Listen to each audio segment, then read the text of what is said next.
In preview activity 4.1, we have a person who's walking along a straight path and walks at a constant rate of 3 miles per hour. Now what we're going to do is we're going to create a couple of graphs and look at the relationships between them. So on this left side, notice that we're plotting miles per hour versus hours.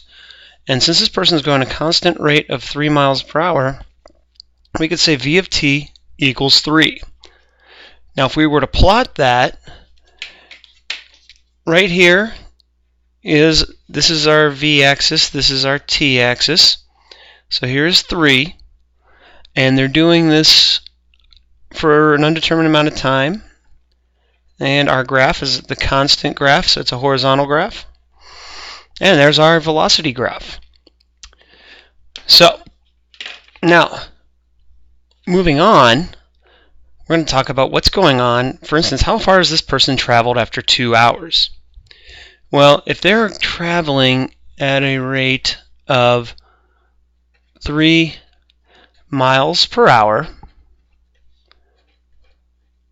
for 2 hours, and they're always going 3 miles per hour, then they're going to have gone 6 miles. Here's something that's interesting. If we cut off our velocity graph at 2 hours, notice what the area of this rectangle is. It's 2 by 3, so this rectangle has an area of 6 units. Now what did we do there? We multiplied 3 miles per hour times 2 hours. That area represents the distance traveled. This is going to be a really big finding as we move forward in this chapter.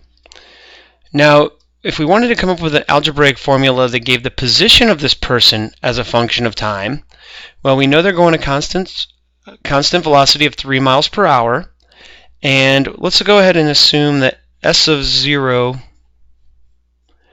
equals 0. In other words, they're starting at a distance of 0.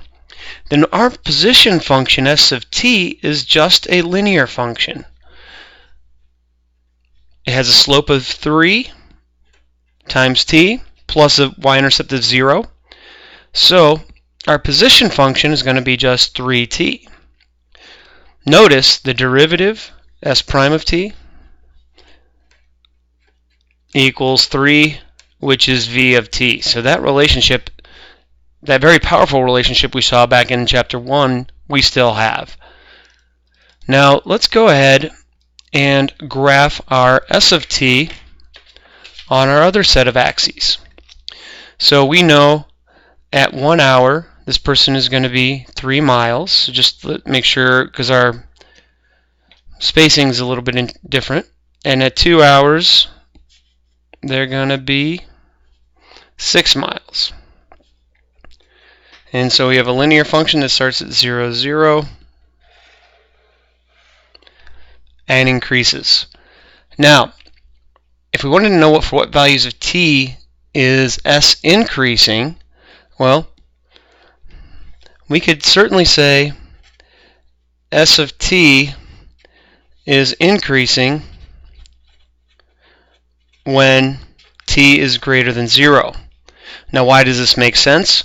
Well, when t is greater than 0, s prime of t is positive, or v of t is positive, which means we have an increasing, which means s of t is an increasing function because its derivative is positive.